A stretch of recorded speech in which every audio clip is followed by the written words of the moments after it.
I had the opportunity to sit down and talk to President and Vice-Chancellor Dr. Janet Morrison, where she shared with me the latest updates on everything happening at the Sheridan Community during this COVID-19 pandemic. For the Sheridan Sun, I'm Mariah Caruso. My name is Janet Morrison, and I am Sheridan's President and Vice-Chancellor. As President and Vice-Chancellor, my accountability is for everything that happens across all three of our campuses. So I lead across the academic operational portfolios, and I report directly to the Board of Governors. Tell me, how are you feeling? Physically, which is a good question these days, I feel fine. And I continue to engage in the preventative practices that I hope every member of our community is engaging in, principally by washing my hands and monitoring my physical health and well-being. I think, like everybody else, I'm anxious. I am a mom to young kids, and I am a daughter to a parent with an autoimmune disease and compromised lung capacity. And then I'm an educator and I'm a leader. And so I am concerned about the multiple communities that I am a part of. And I think these are unprecedented times. So it's difficult to stay current. And I'm empathetic to what that must be like for students who have many of those same identities, right, as parent and daughter and student, employee. So it's difficult. These are challenging times, and I think it's quite reasonable that people are anxious and worried, concerned, stressed. So I worry about them, and then I have my own kind of existence to try and navigate. How are you handling this stressful time? So that's a really good question, because I work hard to kind of model good, healthy practice. So usually on any given day, I manage stress and anxiety by being physically fit, by being conscious, by thinking about giving back, by being observant around the physical environment around us.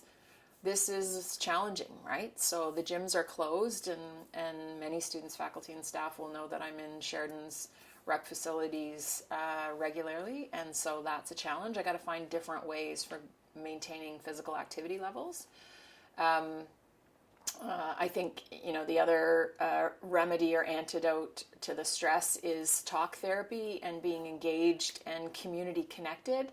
And I think that looks really different today than it did a week ago. And so how do you do that? One of my parents is in hospital. That looks like FaceTime right now. It's not, there's not the same face-to-face contact. And so I think we all have to be a bit creative. And the good news is that our community, the Sheridan community, excels in this space. And I have confidence that everybody's thinking in different ways about how to safeguard not just their physical health, but their mental well-being too. Now tell me, Ms. Morrison, what finally triggered the response to suspend classes? Well, the first thing is I wouldn't characterize it as finally. For 6 to 8 weeks, we've been monitoring the progression of the coronavirus, now COVID-19. We've had our emergency operations center up and running, monitoring.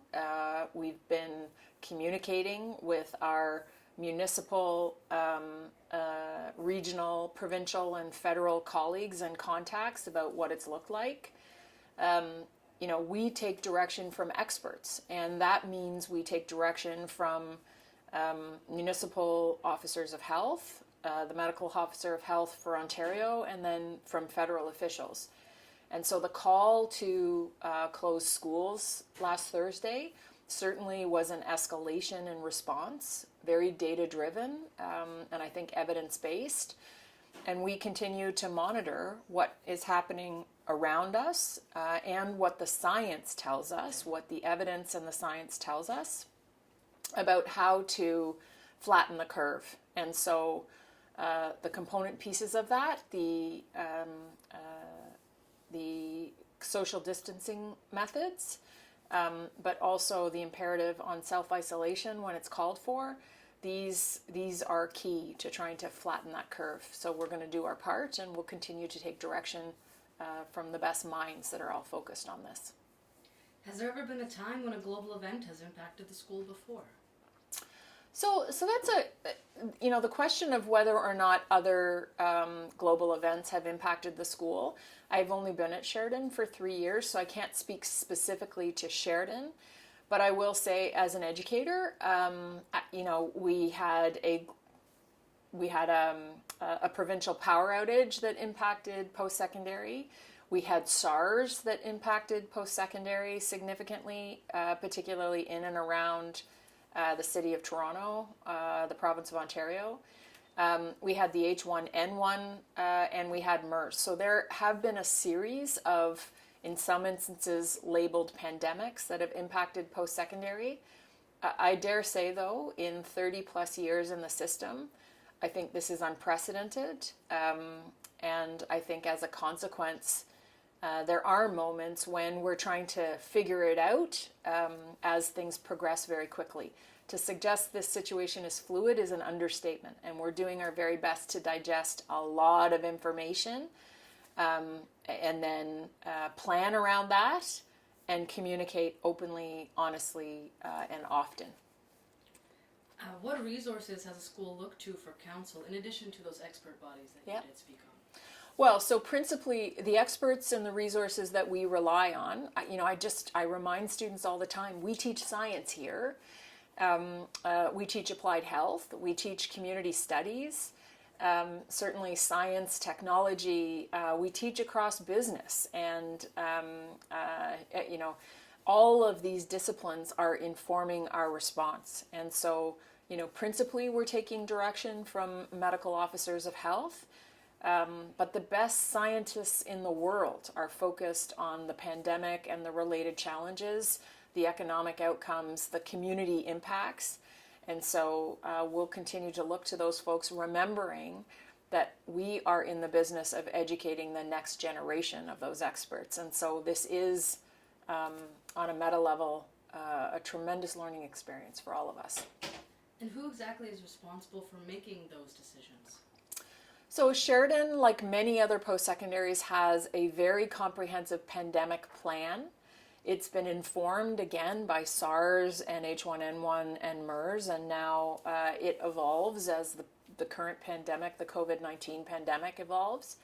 The decision-making that is codified in the pandemic plan has an EOC, an Emergency Operating Center, charged with making operational decisions, but policy direction is really facilitated through the presidents and vice presidents, which is a group that I chair, and that group has been and will continue to meet every day. Why do you believe this period of closure is so necessary? So the closure, the imperative to close, so by way of recap, we suspended classes for a period of 1 week to support social distancing directives from the Ministry of Health, and then subsequently are planning for a more fulsome closure, again, to support social distancing, but also to recognize that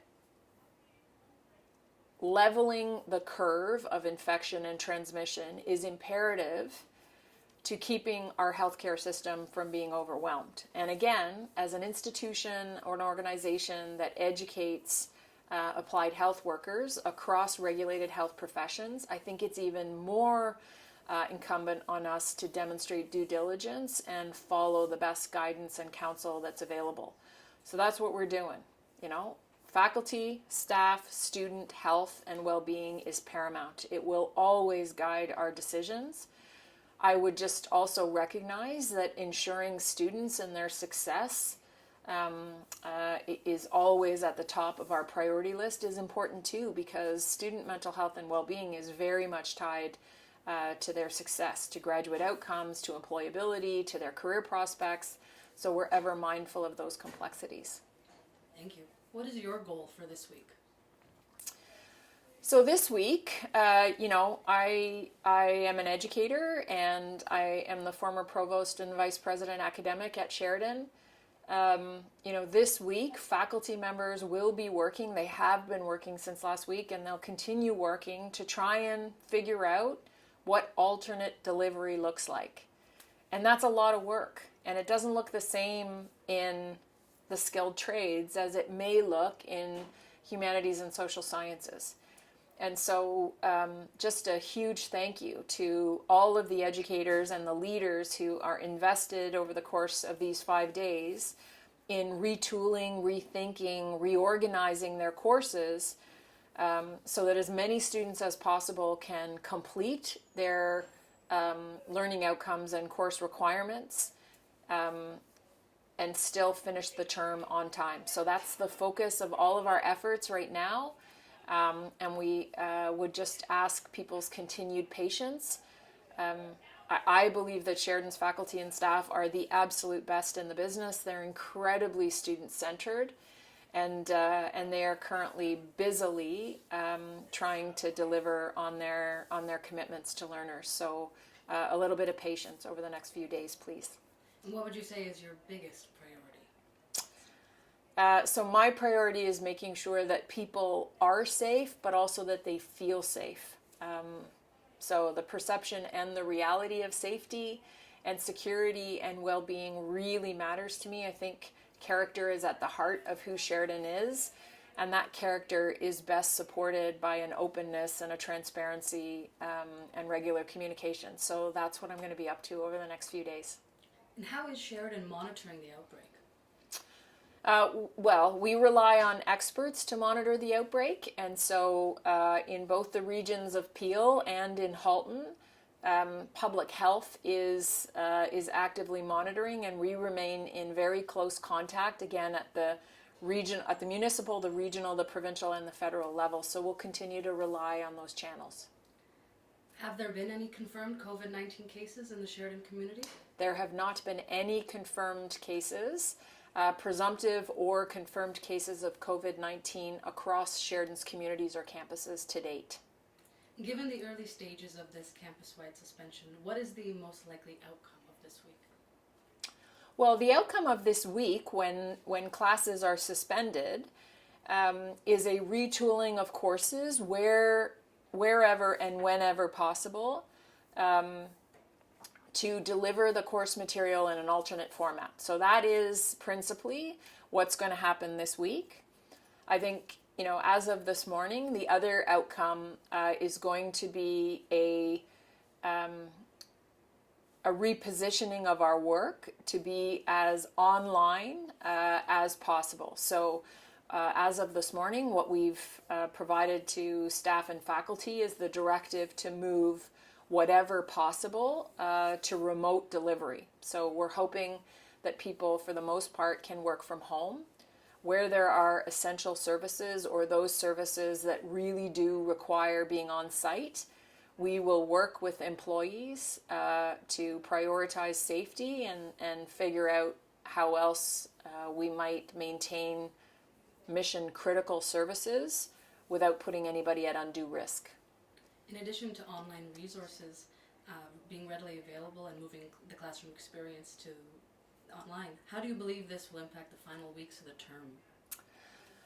So how this will impact this term or next term or the fall term, I think is evolving rapidly. So our number one priority, as was communicated to students on Friday and again today, is to wherever possible deliver content, the remainder of course material in an alternate format so that students can finish those course requirements, the learning outcomes, and the term on time. So that's our number one priority as we wait for both provincial and federal directives, which are changing daily, just as recently as 11 o'clock today, and then at 1 o'clock. So things are changing quickly, and we're paying attention, and we'll do whatever we can to digest what we get from outside agencies and experts and translate that into practice and planning for Sheridan.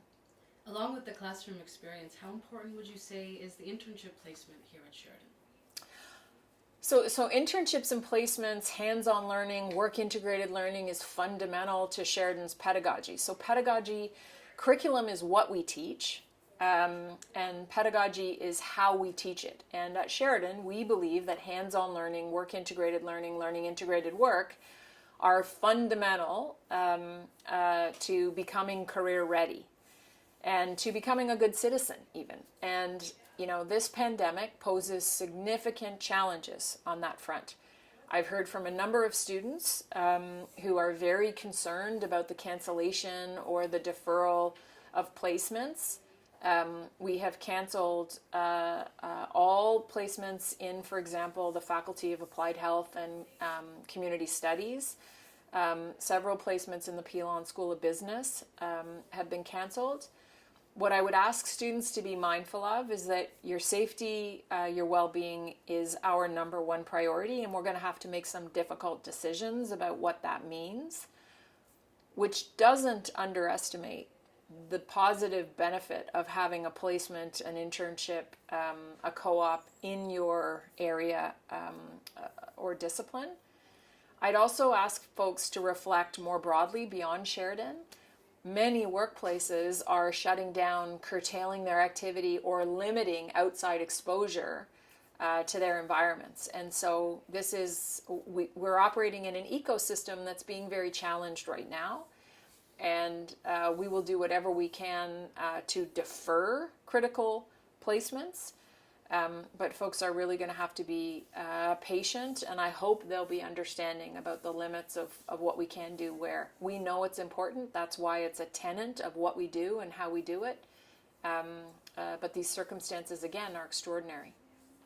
What is going to happen to students graduating this year? Well, so for students graduating this year, again, this week was intended to allow faculty members to retool courses such that the learning outcomes can be delivered with integrity so students can finish the term on time. And students will know more about what that looks like and/or they'll know more about for which programs or courses that's not as easily achieved by the end of the week. When can we expect an update from Sheridan?